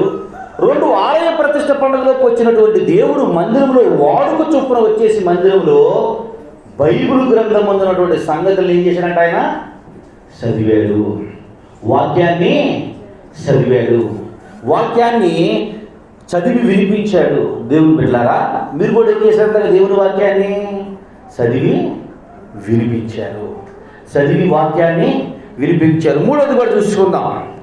3వది యోహాను సువార్త 2వ అధ్యాయము 14వ వచనం నుంచి 17వ వచనం వరకు. దేవాలయంలో ఎడ్లను, గొర్రెలను, పావురములను అమ్మువారును, రోకలు మార్చువారును కూర్చుండుట చూసి రాళ్లతో కొరడాలు చేసి గొర్రెలను ఎడ్లన్నిటిని దేవాలయములో నుండి తోలివేసి రోకలు మార్చి వారి రోకలు చల్లవేసి వారి పొలను పడదోసి పావురముల వారితో మీరు ఇక్కడ నుండి తీసుకుని పోండి, నా తండ్రి ఇల్లు వ్యాపార పుట్టిల్లుగా చేయకూడదు. ఒక్క మాట యేసుప్రభు ఏం చెప్పాడంటే మందిరంలోకి వచ్చి వ్యర్థంగా చేసే ప్రతి పనిని ఖండించాడు. వ్యర్థమైనటువంటి ప్రతి మాటను ఖండించాడు. పనికిరాని మాటలు మాట్లాడుకునే వారిని ఖండించాడు. పనికిరాని శాస్త్రాలు చేసేవారిని యేసయ్య ఖండించాడు. ఇక్కడ నుంచి మీరు బయటికి పోండి అన్నాడట. ఇక్కడ నుంచి బయటికి మీరు పోండి. వీళ్ళు విశ్వాసులు అవిశ్వాసులు చెప్పండి. ఈ పనులు చేసేవాళ్ళు అవిశ్వాసులు కదమ్మా, విశ్వాసులు. అవిశ్వాసులు దేవుడు అంటే భయం, విశ్వాసులకి దేవుడు అంటే భయం లేదు. కొత్తగా ఎవరు ఇంటికి రావాలంటే ఏం చేస్తారు చెప్పండి? భయపడుతూ వస్తాడు. అదే సొంత ఇంట్లోడైతే ఎక్కడ పడితే అక్కడ చండాలం చేసేస్తారు. ఏం చేస్తున్నారు? మందిరాన్ని నీళ్ళు చండాలం చేసేస్తున్నాడు, నాశనం చేసేస్తున్నారు. దేవుడు అంటాడు, ఆ చండాలం చేసేది ఆ మందిరమే కాదు, నీ దేహమే దేవుని ఆలయం, ఇల్లు. నీ మందిరాన్ని, నీ దేహాన్ని కూడా బాగు చేసుకుంటున్నావు. పనికిరానిటువంటి చెత్త మొత్తం నీ చెవుల్లో తెచ్చుకుంటున్నావు. శరీరంలో ఉందా చెవు? పనికిరాని చెత్త మొత్తం చెవులో వేసుకుంటున్నావు. ఆ చెత్తను చెవులో వేసుకున్న దాన్ని నోటి ద్వారా బయటకు వదిలిపెడుతున్నావు. దేవుడు అంటాడు, మిమ్మల్ని అపవిత్రపరిచేది ఏంటి తెలుసా? మీరు తినే ఆహారం కాదు, మీ నోట నుండి వచ్చే మాటలే మిమ్మల్ని హేళన చేసేది, మిమ్మల్ని నిందించేది, మిమ్మల్ని నుంచోబెట్టేది. గత 4-5 వారాలు 4-5 రోజుల నుంచి సన్సేషనల్ న్యూస్ అయిపోయింది ఆంధ్రప్రదేశ్ ప్రభుత్వంలో. ఏంటిరా అంటే, గత ప్రభుత్వం ఉన్నప్పుడు ఈ ప్రభుత్వం వీళ్ళు ఇష్టం వచ్చినట్టు మాట్లాడి ప్రతి ఒక్కడికి ఏం చేస్తున్నారు? ఇప్పుడు తీసుకెళ్ళి ఇరగబొడిచేస్తున్నారు, దాంట్లో పెట్టి ఇరగొట్టేస్తున్నారు అంతే. అంటే నీ దేహమే దేవుని ఆలయం. ఒక మధ్య వార్తలు చేస్తుంటే ఒక మనిషి గొప్ప మాట చెప్పాడు, మీకు కూడా చెప్పిన ఒకసారి గుర్తుందో లేదో. నీ నాలుకే నీ ప్రధానమైన శత్రువు. ఆ నాలుక ఏం చేస్తుంది? కావలసిన టేస్ట్ ఉన్నాయి మొత్తం నోటితో తినమంటుంది. దాని యొక్క పర్యవస్థానం యొక్క రోగాలకు కారణం అవుద్ది. ఆ నాలుకే నోటికి వచ్చినట్టు మాట్లాడితే దాని యొక్క ప్రభావము అనేకుల చేత నిన్ను దోషిగా చూపిస్తుంది. దాన్ని నువ్వు టంగ్ కంట్రోల్ పెట్టుకుంటే ఏమైపోతావు? అన్నీ నీ కంట్రోల్లో ఉండిపోతాయి. దేవుని బిడ్డలకు నీ దేహమే దేవుని ఆలయము. ఆ ఆలయంలోకి వచ్చి ఏం చేస్తున్నారంట? వ్యర్థమైనటువంటి మాటలు మాట్లాడుతున్నారంట, పనికిరానటువంటి మాటలన్నీ మాట్లాడుతున్నారంట, పనిచేయని మొత్తం మాట్లాడతారంట, ఉపయోగం లేని మాట్లాడతారంట. దేవునిలో మందిరంలోకి వచ్చిన యేసయ్యేమో దేవుని వాక్యం చదువుతున్నాడు, దేవుని మందిరంలోకి వచ్చిన యేసయ్యేమో దేవుని సంగతి తెలియజేస్తున్నాడు. మందిరంలోకి వచ్చిన వీళ్ళు ఏం చేస్తున్నారు? పౌరాలు అమ్మేవాడు పౌరాలు అమ్ముతున్నాడు, రోకలు మార్చుకునేవాడు రోకలు మార్చుకోవడం అంటే ఏంటి? డబ్బులు యేసయ్యకి ఎక్కువకి ఎటువంటి చిల్లర మార్చుకుంటున్నారంట. రోకలు మార్చువారు. అమ్మా, నేను చెప్పేవన్నీ సొంత కవితలు కాదు. ఈరోజు సమాజంలో జరిగేది కూడా కొత్తది కాదు. దాంట్లో ఉన్న దేవుడు దేన్ని తప్పు అని చెప్పాడు, తప్పే. దేవుడు ఏది రైట్ అని చెప్పాడు, అది అన్నటికీ రైటే. దేవుడు తప్పు అని చెప్పింది తప్పే, రైట్ అని చెప్పింది రైటే. దేవుడు చెబుతున్నటువంటి మాట, నా మాట అవునంటే కాదంటే, నేను తప్పు అన్నానంటే తప్పే కది. ఆ తప్పుని ఎవరు రైట్ చేయలేరు, ఆ తప్పుని ఎవరు రైట్ చేయలేరు. యేసు ప్రభు రాంగ్ అని అంటే అది రాంగ్, అది రైటు అన్నాడంటే రైట్. రోకలు మార్చువారు, గొర్రెలు అమ్మువారు, పావురములు అమ్మువారు వస్తే యేసు ప్రభు చెప్పి ఏం చెప్తున్నాడట? దాన్ని చక్కని ట్రాన్స్లేటెడ్ చెప్పమంటారా? సంతలో ఏం జరుగుద్ది? క్రయ విక్రయ. సంత అంటే ఏంటి? బజార్లో చూస్తారు కదా మనం, మెయిన్ సిటీ. ఇప్పుడు విజయవాడలో వచ్చారు బీసెంట్ రోడ్ అంటారు, అదే హైదరాబాద్ అయితే కోటి సెంటర్ అంటారు. అక్కడ ఏముంటాయి? మధ్యాహ్న సమయం, ఈరోజు ఆదివారం కదా, మంచి బిజీగా ఉంటుంది. ఏంటి? సెంటర్, సంత, వ్యాపారపు ఇల్లు అంటే చక్కగా ట్రాన్స్లేట్ చేశారు. కానీ దాని పేరేంటి? సంత కాదు. ఇది ఇక్కడ సంతలో మీ ఇష్టం వచ్చినట్టు మాట్లాడుకోవడానికి ఇది సంత కాదు, ఇది దేవుని మందిరము. దేవుని మందిరములోకి వచ్చినప్పుడు ఎట్లా ఉండాలి మనం? దేవుడు ఉన్నాడు, దేవుడు చూస్తున్నాడు. నువ్వు స్వస్థత కోసం వచ్చావనుకో, దేవుడు నిన్ను స్వస్థత అడుగు, దేవుడిని స్వస్థపరుస్తాడు. నీవు నీ ఆర్థిక సమస్యల నుంచి దేవుడిని ఆర్థిక సమస్యలు విడిపించమని అడుగు, దేవుడు విడిపిస్తాడు. నీకు అవసరం ఉన్నది దేవుడిని అడుగు. కానీ వ్యర్థమైంది నీకు ఏ అవసరం లేకుండా దేవుడి సన్నిధిలో కృతజ్ఞతాపూర్వకంగా వచ్చావే అనుకో, కృతజ్ఞతా భావంతో ఆయన స్తుతించు, అంతే తప్ప వ్యర్థముగా వచ్చు ప్రతి మాటకు లెక్క అప్పచెప్పాలి. మత్తయి సువార్త 18వ అధ్యాయంలో ఉంటుంది. నువ్వు వ్యర్థంగా పలికే ప్రతి మాటకి, నీ నోటి నుండి వచ్చే ప్రతి మాటకి నువ్వు లెక్క అప్పచెప్పాలి. ఇక్కడ యేసు ప్రభు దేవుని మందిరంలోకి వచ్చి ఎవరిని ఎలగొట్టేశాడంట? ఆలయ ప్రతిష్ఠ పండుగలోకి వచ్చినటువంటి వారు ఎవరిని ఎలగొట్టేశాడంట? ఆయన క్రయ విక్రములు, ఏది పడ్డది మాట్లాడే వాళ్ళను, ఏం చేస్తున్నారో అర్థం కానిటువంటి వాళ్ళు ఎవరు రమ్మని ఇక్కడికి నువ్వు సంత ఈదులోకి వెళ్ళిపోమన్నాడు. సంత ఈదులు ఎవరుంటారు? పనికిరాని చెత్త మాట్లాడుకునే వాళ్ళు అందరూ ఉంటారు. దేవుడు చెబుతున్నటువంటి మాట, దేవదేవుడు తెలియజేస్తున్నటువంటి మాట, నా తండ్రి ఇల్లును వ్యాపారపు ఇల్లుగా మార్చవద్దు. ఎన్ని సంగతులండి ఇవి? 3 సంగతులు. మొట్టమొదటిగా యేసు ప్రభు మందిరంలోకి వచ్చి ఏం చేశాడు? స్వస్థపరిచాడు. యేసు ప్రభు మందిరంలోకి వచ్చి ఏం చేశాడు? దేవుని వాక్యాన్ని చదివి వినిపించాడు. 3వది యేసు ప్రభు ఏం చేశాడు? మందిరంలోకి వచ్చి అమ్మా ఏం చేశాడు? వ్యర్థంగా పలికేవి, యంత్రంగా మాట్లాడే ప్రతి ఒక్కరిని బయటికి నెట్టేశారు. అనుకోవచ్చు వాళ్ళు బయటికి వెళ్ళిపోయారండి. దేవుడు ఎలాగొట్టినప్పుడు మనం ఎవరిని లోపలాడడానికి? దేవుడు ఎలాగొట్టేశాడంట. ఎవరు ఎలాగొట్టేశారు? మనుషులు కాదు ఎలాగొట్టిన, దేవుడే ఎలాగొట్టాడు. రీజన్ లేకుండా, హేతువు లేకుండా. ఇంకా కొంతమంది గొడవ పెట్టుకుంటారు, కొంతమంది మందిరాలు మానేస్తూ ఉంటారు, కొంతమంది మందిరంలో దేవుని బిడ్డలతో గొడవలు పెట్టుకుంటారు. నువ్వేమనాలి అవసరం లేదు. రేతు లేకుండా వాళ్ళ నుండి దూరంగా చేసేది ఎవరు? దేవుడే. దేవుని బిడ్డలారా, 4వదిగా చూద్దాం. 4వది మత్తయి సువార్త 12వ అధ్యాయం 9వ వచనం. 12:9. ఆయన అక్కడి నుండి వెళ్ళి వారి సమాజ మందిరములో ప్రవేశించినప్పుడు ఓచ చేయగలవాడు ఒకడు. ఎవరు ఏం చూస్తారంటే? 4వది ఏం చేస్తారంటే యేసయ్య బలహీనులను చూస్తారంట. మందిరంలోకి వచ్చి యేసయ్య ఏం చేస్తాడు? బలహీనులకు ప్రార్థన చేసుకోవడం రాదండి. ఎట్లా ప్రార్థన చేసుకోవాలో తెలీదు. కానీ ఎవరో పిలవగా వాళ్ళు మందిరంలోకి వచ్చారు. ఎవరో తీసుకురాగా మందిరంలోకి వచ్చారు. ఎవరో సువార్త ప్రకటించగా మందిరంలోకి వచ్చారు. ఎవరు చూస్తున్నారంట? యేసయ్య చూస్తున్నాడు. ఎవరు చూస్తున్నాడు? యేసయ్య చూస్తున్నాడు. మందిరంలోకి వచ్చిన యేసయ్య ఓస చేతులు ఓస కాళ్ళు, వాళ్ళు చేతులు లేవు, కాళ్ళు పేరుకు మాత్రం ఉన్నాయని పేరు. అవి ఏం చేస్తున్నాయి? చెయ్యి పైకి ఎత్తలేడు, కాళ్ళతో నడవలేడు. తెలుసుగా మీకు? కొంతమందికి కాళ్ళు చేతులు ఉంటాయి, కానీ ఆ చేతులు పనిచేయవు. కాళ్ళు చిన్న పుల్లలాగా ఉంటాయి, ఎముకలు మాత్రమే దాంట్లో ఉంటాయి, కండ ఉండదు, నరాలు ఉండవు, శక్తి ఉండదు. ఆ అవయవాలు ఉన్నాయి అన్న మాట మాత్రమే తప్ప ఏం చేయవు, ఏమీ పనిచేయవు. కానీ యేసయ్య ఎవరిని చూశాడు? ఎట్లా ప్రార్థన చేసుకోవాలో తెలియదు, ఎలా ప్రార్థించాలో తెలియదు, ఏ ప్రార్థన చేస్తే యేసయ్య అంటాడో తెలియదు. కానీ దేవుడు మందిరంలోకి వచ్చి ఎవరిని చూశాడంటే? ఓజ చేతులు గలవాడును. దేవుని బిడ్డ, ఈరోజు దేవుడి సన్నిధిలో ఉన్న నీతో దేవుడు మాట్లాడుతున్నటువంటి మాట, అవయవాలు ఉన్నాయి, ఉపయోగపడుతున్నాయా? ఉపయోగపడ్డాయా? ఎందుకు ఉపయోగపడలేదండి? పని చేసుకోవడానికి ఉపయోగపడుతుంది. దేవుని పని కానీ ఉపయోగపడ్డాయా? సువార్త చేయువారు పాదములు ఎంతో సుందరములు. వారి పాదములు ఎక్కడ కనపడుతున్నాయంట? ఎత్తైన స్థలముల్లో కనపడుతున్నాయంట. సువార్త అంటే ఈదులేమని తెలియదు. సువార్తే కాదమ్మా, నీ బ్రతికి ఒక సువార్త కావాలి. సువార్త చేసుకుంటూ ఇంటికి వచ్చి బట్టలు తిరిగితే ప్రయోజనమే ఉంది? సువార్త చేసుకుంటూ ఇంటికి వచ్చి బిడ్డలు తిరిగితే ప్రయోజనమే ఉంది? సువార్త చేసుకుంటూ ఇంట్లో ఉన్న వారికి సమాధానం లేకపోతే ప్రయోజనమే ఉంది? సువార్త చెబుతున్నావు, ఎదుటివాడు నాశనం అయిపోవాలనుకుంటే ప్రయోజనమే ఉంది?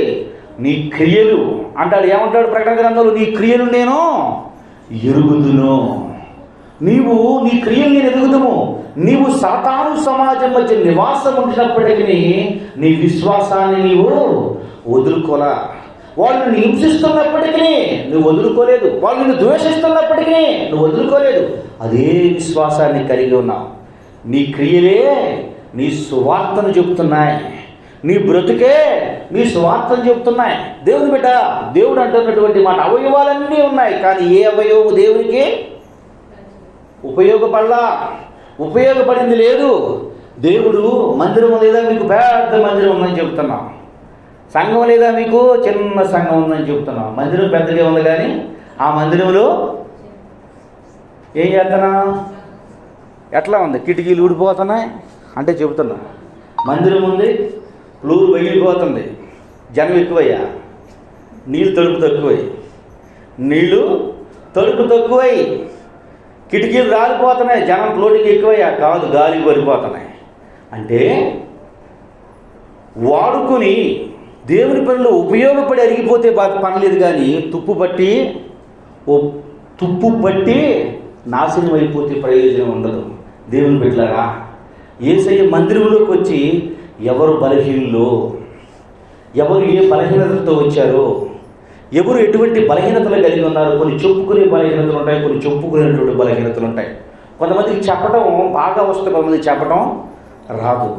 నీ హృదయంలో నీ హృదయ ఆలోచన ఏంటో ఆయన బావుగా ఎరుగును.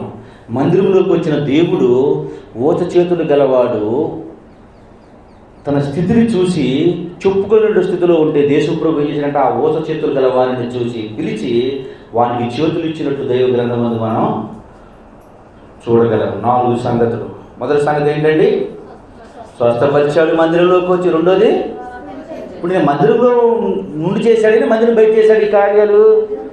అమ్మా, ఈరోజు అంశం ఏంటి? మందిర ప్రతిష్ట. ఆలయ ప్రతిష్ట రోజు ఎక్కడున్నాడంటే ఆయన ఆలయంలోకి వచ్చేసాడు. ఆలయ ప్రతిష్ట, ఆలయం మొత్తం తిరుగుతూ సొలొమోను మండపం దగ్గరకు ఉన్నటువంటి దేవుడు ఆలయంలో ఎప్పుడైతే క్రమం స్టార్ట్ అయ్యిందో వచ్చేసాడు, స్వస్థపరిచాడు, వచ్చాడు, వాక్యాన్ని చదివాడు, వచ్చాడు, క్రయ విక్రయాలు చేసుకునే వారిని బయటకు వెళ్ళగొట్టాడు, వచ్చాడు. ఊత చేతులు కాళ్ళు కలిగినటువంటి వ్యక్తి ఆయన దగ్గరకు వచ్చి చూస్తే వారిని కనుగొని వారిని చూచి వారిని పిలిచాడు. 5వదిగా చూసుకున్నాం. లూకా సువార్త 4వ అధ్యాయము 44వ వచనం. యోహాను సువార్త 4వ అధ్యాయము 44వ వచనం. తరువాత ఆయన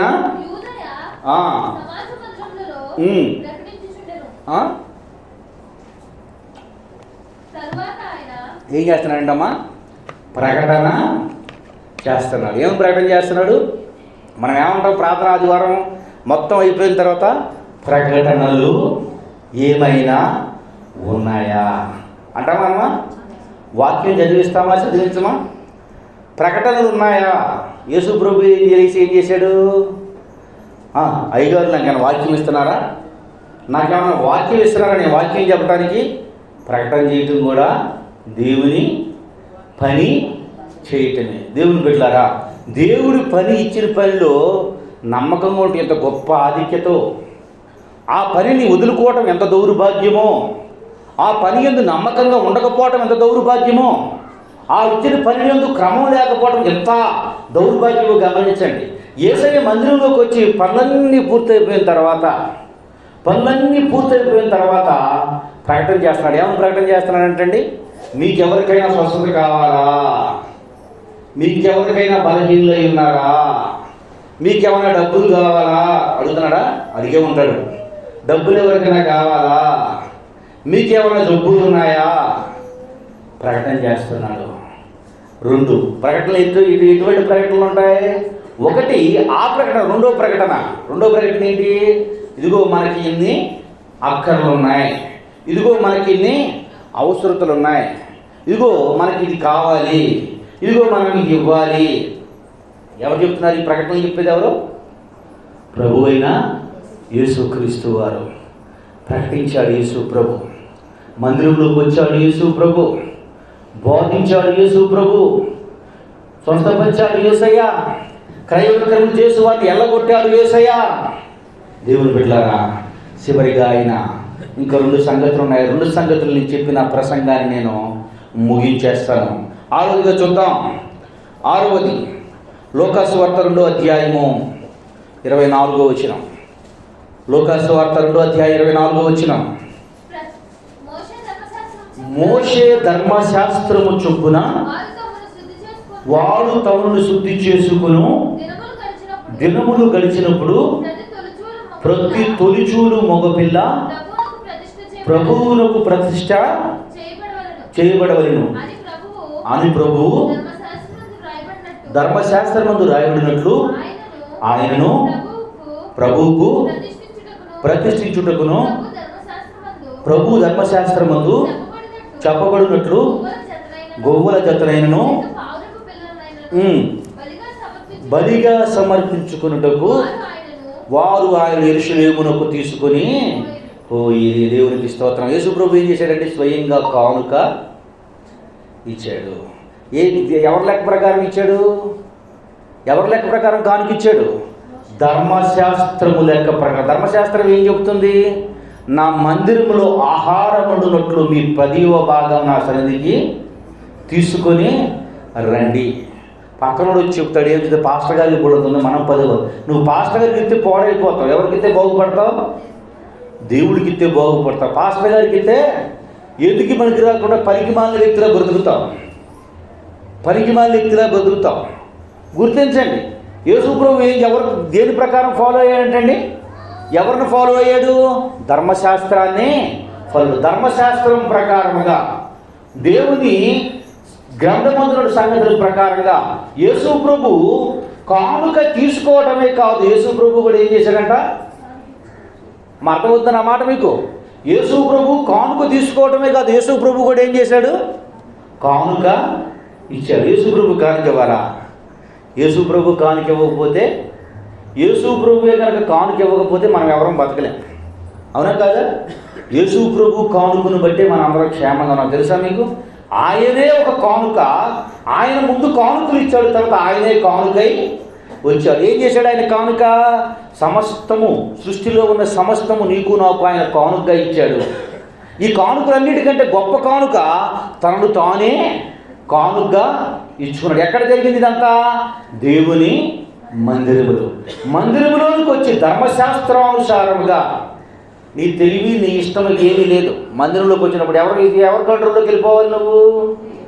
అమ్మా, ఫ్లైట్లోకి వెళ్ళిన తర్వాత మా ఊరు వచ్చి ఆపుతానంటే కుదరదు. మా ఊరు వచ్చింది, నేను మళ్ళీ ఎయిర్పోర్ట్కి వెళ్ళి నేను కిందకి వచ్చాను, కుదరదు. ఇక్కడికి వచ్చింది నేను మధ్యలో దిగిపోతానంటే కుదరదు. ఎవరు చెప్పినట్టు కాదు. అప్పుడు ఆ పైలట్ ఎక్కడ ఆపితే అక్కడ లేదు, మా ఊరు వచ్చేసింది, ఇక్కడ నుంచి నేను అట్లా రాలేదు, మళ్ళీ ఇప్పుడు ఖర్చు నేను దూకుతానంటే దూకినా పోతావు. నువ్వే కాదు, నీతో పాటు అందరు పోతావు. ఏం చెప్తాడు? ఇక నీ కంట్రోల్ లేదు, నా కంట్రోల్లో ఉండాలి. దేవుని మందిరంలోకి వచ్చినది ఎవరి కంట్రోల్లో ఉండాలి? నువ్వు దేవుని కంట్రోల్లోకి వెళ్ళిపోవాలి. వాక్యం ఏం చెబుతుంది? దేవుని సంగతులు ఏం చెబుతున్నాయి? దేవుని మాటలు చెబుతున్నారు. దేవుని కంట్రోల్లో ఉండిపోవాలి. ఆయన ధర్మశాస్త్రము ప్రకారం ఈ లోకానికి వచ్చాడు. దేవుని మాటగా ఈ లోకానికి వచ్చాడు. దేవుని కంట్రోల్లో పూర్తిగా ఉండిపోయాడు. దేవుని కంట్రోల్లో ఉండిపోయాడు. దేవుని కంట్రోల్. ధర్మశాస్త్రం నిన్నేం చేయమని? కానుక ఇవ్వమని. కానీ నేను ఏం చేయాలి? ఇప్పుడు కానుక ఇచ్చారు. మీరు ఇద్దరు ఇచ్చే కానుకలు నాకు కాబట్టి కానుకలు మనం తగ్గించుకొని మిగతా కానుక ఏంటి అన్నాడా? ఏం చెప్పాడమ్మా? కానుక ఇచ్చాడు. చివరి మాటగా, చివరిగా ఒకసారి చూద్దాం 7వ మాట. మార్కు సువార్త 12వ అధ్యాయం 41 నుంచి 43వ వచనం వరకు. మార్కు సువార్త 12వ అధ్యాయం 41 నుంచి 43 వరకు. ఆయన కానుక పెట్టి ఎదుట కూర్చుండి జనసమూహము ఆ కానుక పెట్టెలో డబ్బులు వేయుట చూచుచుండెను. ధనవంతులైన వారు అనేకులు అందులో విశేషముగా సొమ్ము వేయుచుండెను. ఒక పేద విధవరాలు వచ్చి 2 కాసులు ఆయన తన శిష్యులను పిలిచి కానుక పెట్టెలో అందరికంటే ఈ పెదరాలు ఎక్కువ వేసానని చెప్పాను. మందిరంలోకి వచ్చి ఎక్కడ కూర్చుంటాడండి? చివరి టైం వచ్చేసరికి ఆయన మందిరంలోకి వచ్చి ఎక్కడ కూర్చుంటాడు? ఎక్కడ కూర్చుంటాడు? ఇప్పుడు వాక్యం చెప్పేటప్పుడు వాక్యం దగ్గర ఉన్నాడు. ప్రకటన చేసేటప్పుడు ప్రకటన దగ్గర ఉంటాడు. వాక్యం చదివేటప్పుడు ఇప్పుడు కాన్ఫరెన్స్ ఎక్కడ కూర్చుంటాడు ఆయన? కనపడుతున్నాడా? మనకి కనపడుతున్నాడా? కనపట్లా. అందరూ వారికి కలిగిన దాంట్లో వేస్తున్నారు. కానీ ఈవిడే వేసిందంట, తన జీవనం అంతా వేసేసిందంట. మీరు తెచ్చే గుప్పుడు బియ్యం దగ్గర ఎవరున్నారు? అనిపిస్తుందా మీకు? ఆలోచన ఉందా? అర్థమవుతుంది. అందుకే మిమ్మల్ని రాసుకోమని చెప్పాను నేను. వాక్యము రాసుకోమంటే రీజన్ అదే. నేను ప్రకటన లేచి పాట పాడేటప్పుడు యేసయ్య అన్నాడు. పాటలు యేసు ప్రభు కూడా పాడతాడు. అది సమయం లేదు కాబట్టి చెప్పలేదు మీకు. నేను పాటలు పాడేటప్పుడు యేసయ్య ఇవన్నీ మీకు తెలిస్తే ఆమె టయానికి రారు. మొట్టమొదట ప్రారంభ ప్రార్థనలోనే వస్తారు. మొట్టమొదట ప్రారంభ ప్రార్థన. మన విశ్వాసం ఏంటి? నిరీక్షింపబడు వాడికి నిజస్వరూపుడు అదృశ్యమైనవి అంటే కనబడనివి ఉన్నవని నమ్మటమే మన యొక్క విశ్వాసము. కనబడని వాటిని దేవుడు మాతో ఉన్నాడు, మనలో ఉన్నాడని నమ్మటమే మన విశ్వాసం. అబ్రహాము గారి జీవితంలో అదే జరిగింది. దేవుడు మొట్టమొదటిగా వెళ్ళు అన్నాడు, నమ్మాడు.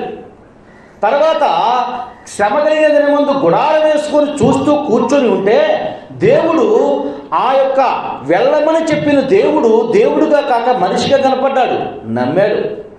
ఇప్పుడు దేవుడు ఎండ్ ఆఫ్ ద డే చివరికి వచ్చేసరికి అదే అధ్యాయము. ఇప్పుడు ఏమంటాడు? మొట్టమొదటేమో మనుషులుగా కనపడ్డాడు, ఇప్పుడు ఏమంటారు? దేవుడుగా కనపడ్డాడు. అదృశ్యమైనవి కనబడనివి ఉండవని చెప్పుటే మన యొక్క విశ్వాసం. ఆ విశ్వాసాన్ని కలిగి ఉన్న మనమే విశ్వాసులుగా పిలువబడుతున్నాం. మళ్ళీ ఏమంటారు? విశ్వాసులు. ఇంగ్లీష్లో బిలీవర్స్ అంటారు. అంటే విశ్వాసం కలిగినటువంటి వ్యక్తులు. అదృశ్యమైనవి కనబడినవి ఉన్నవని చెప్పుట నమ్మటమే మన యొక్క విశ్వాసం. మన విశ్వాసం ప్రకారం దేవుడు ఏం చెప్తా ఉన్నాడు అంటే, ఎక్కడ ఉంటాడంటే ఇప్పుడు కాంకులేషన్ దగ్గర, కాంకులు పెట్టి దగ్గర ఎవరెవరు ఎంత వేస్తున్నారో ఆయన చూస్తూ ఉంటాడు. ఆయన అందుకనే కొన్ని సంఘాల్లో ఏం చేస్తారంటే ఇక్కడ పట్టుకొని ఏమంటారు, పేరు చెప్పమంటారు. నేనేం చెప్తాను? ఏమీ చెప్పను. ఎవరు చూడాలి? దేవుడు చూడాలి. దేవుడు చూస్తున్నాడు కదా అని చెప్పి పాస్టర్ గారు చూడలేదు కానీ ఏం చేస్తున్నాం, మనం ఏం చేస్తున్నాం చెప్పండి. మీకు తెలుసమ్మా, పాస్టర్ గారు మొన్న గాలి కొట్టాలంటే 10 రూపాయలు ఇస్తే ఆడ తీర తీసుకెళ్ళి చూస్తే 10 రూపాయలు 4 స్టిక్కర్లు వేసి ఉన్నాయి. 4 స్టిక్కర్లు వేసి ఉన్నాయి. ఏసై చూడ్డా ఈ స్టిక్కరు? చూస్తాడో చూడ్డా? ఈ స్టిక్కర్ ఏసై చూస్తాడో చూడ్డా? దేవుడు నీకు కూడా ఏం చేస్తాడు చెప్పండి? పనికిరాని నీకు స్టిక్కర్ వేస్తాడు. స్టిక్కర్ వేస్తే ప్రయోజనం ఏముంది? ఉపయోగం ఉందా? ఎవరిని మాయ చేయొచ్చు నువ్వు?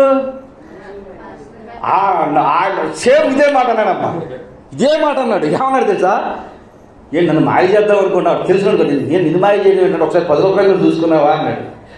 ఏం చెప్పాలి నేను మాయమైపోయాను, నేను అందుకే మాయ చేశాను నేను. అంటే చూడండి, దేవుడు ఎక్కడి నుంచి ఉన్నాడు? క్రయాలు చేసేవాళ్ళ దగ్గర కూడా దేవుడు నుంచి ఉన్నాడు. నువ్వేం విక్రయం చేసావు? 10 రూపాయలు 2 రూపాయలకి మార్చుకునేది కూడా ఆయన చూస్తున్నాడా చూడలేదా? నీ స్థితి అదే అనుకో, సంతోషపడతారు. పేద దూరాలు ఎంత వేసిందంట? తనకు కలిగింది మొత్తం వేసిందంట.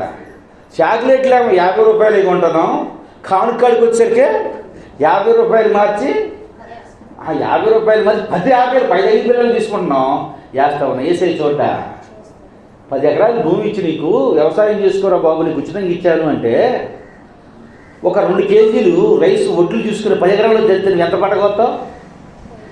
ఎంత కోస్తావు? 2 ఆ 2 కేజీలు సరిపడే కోస్తావు. ఎన్ని కేజీలు పోయగలవు? 10 ఎకరాలకి ఎంత చల్లగలవు నువ్వు? ఎంత అయితే చల్లగలవు? నీకు లేకుండా ఇచ్చేవనుకో ఓకే, నీకు లేకుండా చేసేవనుకో ఓకే. దేవుడు వాక్యం చెబుతుంది, ధారాళముగా ఇచ్చువాడిని దేవుడు. మళ్ళీ చెప్తున్నాను, దేవుడికి ఇచ్చి పాడైపోయినట్టు ఈ చరిత్రలో ఎక్కడ ఎప్పుడు ఏ వ్యక్తిని నేను చూడరా. దేవుడికి ఇవ్వకుండా బాగుపడిన వాళ్ళు కూడా నేను చూడరా. దేవుడికి చెడిపోయిన వాళ్ళు లేరు, దేవుడికి ఇవ్వకుండా బాగుపడిన వాళ్ళు లేరు. దేవుని బిడ్డలారా గుర్తించండి దేవుని సంగతులు, దేవుని మాటలు. ఇక్కడ ఎక్కడ కూర్చున్నారంటే ఆయన ఎంట్రన్స్లో అక్కడ కూర్చున్నాడు. ఎంట్రన్స్లో కూర్చుని ఎవరెవరు ఏమి వేస్తున్నాడో చెప్తున్నాడు, ఎవరెవరు ఎంత ఇస్తున్నారో చెప్తున్నారు, ఎవరెవరు ఏం వేస్తున్నారో చెప్తున్నాడు, ఎవరెవరు ఏం చేస్తున్నారో కూడా చెప్పేస్తాను. అందరికంటే లాస్ట్లో చూస్తున్నాడు. ఏమన్నాడంటే అందరికంటే ఏమో ఎక్కువ వేసింది అన్నాడు. ఎవరికాళ్ళు స్టన్ అయిపోయారు. ఎందుకని అంటే మీరు కలిగినటువంటి సమృద్ధిలో మీరు వేసారు, కానీ తనకు ఉన్నటువంటి జీవనం మొత్తం వేసేసింది. దేవుడు ఏం చేస్తాడు, ఏం చూస్తాడు మందిరంలో? ఏం చేస్తాడు, ఏం చూస్తాడమ్మా? నీ బలహీనత చూస్తాడు మందిరంలో, నీ అనారోగ్యం చూస్తాడు మందిరంలో, నువ్వు ప్రార్థన చేయవలసిన దేవుడు చూస్తాడు, నువ్వు మాట్లాడే ప్రతి వ్యర్థమైన మాట యేసయ్య చూస్తాడు, నువ్వు వేసే కానుక చూస్తాడు. ఎక్కడ నుండి చూస్తాడంట? మందిరములో నుండి ఆ మందిరములో నుండి చూసిన దేవుడు నువ్వు చేసే ప్రతి ప్రార్థనకి నీకు జవాబు కూడా ఇస్తాడు. అన్నం ఎక్కడ ప్రార్థన చేసిందంట బైబిల్లో?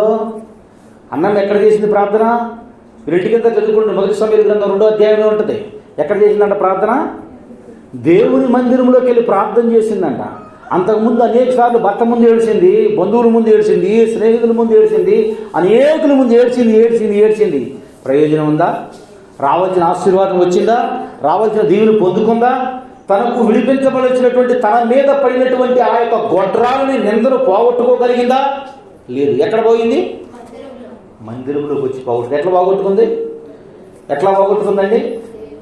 ఎంతోమంది బిడ్డలు ఉండొచ్చు, కానీ తాను పుట్టిన తర్వాత ఇశ్రాయేలు ప్రజలకు న్యాయాధిపతి అయ్యాడు. 2 రాజులను అభిషేకించే గొప్ప దైవజనుణ్ణి ఈ భూలోకములకు రావటానికి ప్రార్థన అని ఆయుధాన్ని అమర్చుకుంది. మందిరంలోనికి వచ్చింది.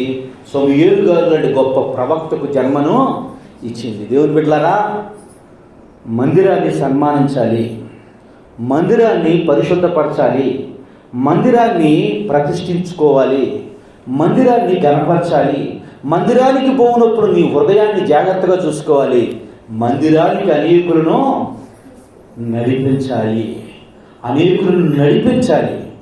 నడిపిస్తే దేవుడు నిన్ను బట్టి సంతోషిస్తాడు. వాళ్ళు రక్షణలోకి వస్తే దేవుడు నిన్ను బట్టి సంతోషపడతాడు. ఇదిగో నా కుమారుడు సొంత పని మాత్రమే కాక నా పని కూడా చేస్తున్నాడని ఆనందిస్తాడు.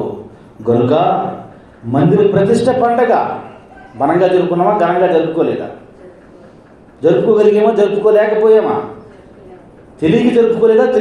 తెలిసినా తెలియకపోయినా మనకే భక్తి అనే విషయంలో ఏమాత్రము కూడా ఒకటే చెబుతున్నాను. ఎప్పుడైనా నీ దరిద్రం పోవాలి అంటే దేవుడు ఒకటే చెప్పాడు, ధనాపేక్ష సమస్త కీడులకు. అయ్యా ధనమే లేదు, ధనాపేక్ష ఏంటంటే ధనం ఖర్చు అయిపోతుందని కూడా ఉపేక్ష. తెలుసా మీకు? ధనము ఖర్చు అయిపోతుందని దేవుని పని కాడికి వచ్చినప్పుడు, దేవుని పని చేయవలసి వచ్చినప్పుడు ఒక మాట గమనించండి. ఇదే రోజు మీ ఇంటికి ఒక గొప్ప బంధువు మీ ఇంటికి వచ్చాడు అనుకోండి, నా పరిస్థితి బాగోలేదు, పచ్చి పులుసు పోసి పెడతావా? ఏం చేస్తావు? ఆడు స్టేటస్కు తగ్గట్టు మన స్టేటస్, ఇక్కడ స్టేటస్ ఉండదు. కుర్చీ కూడా పక్కింటి తీసుకొచ్చి వేసారు కూర్చోడానికి, కుర్చీ లేక. ఆ ఇంట్లో కుర్చీ లేకపోతే పక్కింటి వాళ్ళు తెచ్చి కుర్చీ వేసారు. కానీ మన స్టేటస్, మన రేంజ్ ఇక్కడ 8 తగ్గడానికి లేదు. ఎందుకని అంటే ఎవరు గొప్పడు? నువ్వు గొప్పడువా? ఇంటికి వచ్చినప్పుడు గొప్పడా? ఎవరు గొప్పోళ్ళు? నా ఇంటికి వచ్చిన బంధువు గొప్పోడు. నేను గొప్పోడు కాకపోయినప్పుడు నా బంధువు నా ఇంటికి వచ్చాడు కనుక ఆయన స్టేటస్కు తగ్గట్టు చేస్తాడు. నీ స్టేటస్కు తగ్గట్టు చేస్తావు? చెప్పమ్మా. ఎవరు స్టేటస్ దగ్గర చేస్తారు? ఆయన స్టేటస్ దగ్గర చేస్తారు. నీ స్టేటస్ దగ్గర చేస్తే ఒక డ్రింక్ ఇచ్చి పంపిస్తాం. కానీ ఏం చేస్తాం మనం? పక్కన ఉన్నోళ్ళను అడిగి అప్పుతో సైతం ఏం చేస్తావు? ఘనంగా చేయాలని ఆశపడతాం. ఎందుకని? వచ్చిన అయినటువంటి స్టేటస్ గొప్పది. మరి దేవుడి స్టేటస్ కంటే గొప్ప స్టేటసా? దేవుడి కంటే గొప్ప స్టేటసా? ఒకటే గుర్తించడం, మా దగ్గర ఉంటే మేము చేయగలము, లేని కాబట్టి ఏం చేయమంటారు? దేవుని బిడ్డలారా, అది మీ అంతటా మీరు పెట్టుకునే వంక, మీ అంతటా మీరు చేసుకునే వంక. అట్లా ప్రేరేపించేది కూడా దెయ్యంగానే గుర్తించండి. సమస్త కీడులకు మూలము ధనాపేక్ష. దేవుడు ఇచ్చిన చేతిని ఎప్పుడు దేవుడు చేతుల మీద కొట్టాడు గుర్తుంచుకోండి. ఇచ్చిన చేతిని ఎప్పుడు దేవుడు కొట్టాడు. నా తండ్రి ఇక్కడే ఉన్నాడు, ఇంట్లో నుంచి ఏనాడు రూపాయి తీసుకోలేదు. నేను మందిరంలో ఇంత పని జరిగింది, ఇంత మందిరం పని చేయగలిగాను అంటే 2000 సేవలోకి వచ్చే కొత్తలో వచ్చినటువంటి కొత్తలో ఆ రోజుకి రూపాయలు ఏంటంటే 8,75,000 రూపాయలు మందిరానికి కట్టగలిగి, మందిరానికి పెట్టగలిగి చేసే స్థితి వచ్చింది అంటే ఆ రోజు మాకుందా? ఏమీ లేదు. కానీ ఇచ్చే విషయంలో, దేవునికి ఇచ్చే విషయంలో నేను ఎప్పుడు బిగబట్టే వ్యక్తిని కాదు, చెయ్యి ముడుచుకునే వ్యక్తిని కాదు. దేవుడే నన్ను దరిద్రుడుగా ఉంచలేదు. ఇప్పటికి ఏ రోజు ఎప్పటి నుంచి వస్తాయో తెలీదు. నా అక్కర, నా అవసరత యేసయ్యకి అన్నీ బాగా తెలుసు. ఎప్పుడు ఇచ్చేయలేదు. ఎన్నో మార్లు చెప్తున్నాను. దేవునికి ఇచ్చే విషయంలో, దేవునికి ఇవ్వవలసిన విషయంలో ఎప్పుడైతే మనం బిగపడతామో యేసయ్య అది ఎక్కడ చూస్తాడు? కానుకల బాక్స్ దగ్గర చూస్తాడు, ఫోన్ పేల్లో చూస్తాడు, గూగుల్ పేలో చూస్తాడు, ఏమి ఇస్తున్నాడు, ఏమి ఇట్లేదు, ఏమి ఇస్తున్నాడు, ఏమి ఇట్లేదు. ఊళ్ళో ఫంక్షన్ అంటే మానవగా ఘనమైన ఫంక్షన్ వచ్చింది అని అంటే మన స్టాటస్కి తగ్గట్టు వాళ్ళకి ఏం చేయాలి, ఒక 10,000 పెట్టి చదివించాలి. ఆ చదివించిన నీ పెళ్ళికి రాకపోవచ్చు కానీ ఏసై కంపల్సరిగా, నీ ఫంక్షన్కి రాకపోవచ్చాము కానీ ఏసై కంపల్సరిగా వస్తాడు. ఎందుకంటే ఇది ప్రతిష్ట పండగ. ఎందుకంటే వాళ్ళందరూ వచ్చినా రాకపోయినా పండగ జరుగుతుంది కదా. ఏసై వస్తే పండగ ఘనం జరిగింది. ఎక్కడ జరిగింది బైబిల్లో? కానా వివాహంలో ఆయన వచ్చాడు. ఏమి లోటుగా ఉంది? వంటలన్నీ అయిపోయినాయి, ద్రాక్షారసం అయిపోయింది, గరిబిలి పడిపోతున్నాడు. ఆయన వచ్చేసి ఏం చేశాడు? చెస్ అన్నాడు. ఏమైపోయింది మొత్తం? ఇప్పుడు అన్నారంట వీళ్ళు సామాన్యులు కాదు, యుద్ధోళ్ళు. ముందోడికేమో పులుసు మొక్క వేసారు, ఇప్పుడు ఏం చేస్తున్నాడు తెలుసా? తిన్నంత వేసేస్తున్నారు ఇలా అన్నారంట. వాళ్ళు పోసింది ఏంటి? మంది ఎక్కువైతే గది పలసనట్టు నీళ్ళు పోసారు. ప్రధానం చేస్తున్నట్టు ఏమయ్యా, ఆలు పాస్టర్లేగా, ఆలు విశ్వాసలేగా, ముందు ముక్క వేసి కొంచెం పులుసు అయిపోతే ఇప్పుడు ఎన్నోడికి ఎంత అయిపోతే ముందే నేను అనుకుంటున్నానంటే ఏమనుకున్నాడు? ఆది చాలదనే ముందు ముక్క పులుసు చేశాను నేను, ఆ తర్వాత ఇప్పుడు ఏం చేస్తున్నాను? దేవుడు వచ్చిన తర్వాత దేవుని పెట్టాలని గుర్తించండి. మందిరానికి సంబంధించి, దేవునికి సంబంధించి ఘనంగా చేయండి, ఘనంగా జరిగించండి. ఎప్పుడైనా చెప్తున్నాను, ఇప్పటివరకు నేను చెప్పకపోవడం పొరపాటు. ఘనంగా జరిగించండి, ఘనంగా దేవుణ్ణి ఎంచండి. మీ కుటుంబాలు, మీ జీవితాలు ఘనమైన స్థితిలో దేవుడు నిలుపుతాడు. ఈ మాటలో దేవుడు దీవించి మీ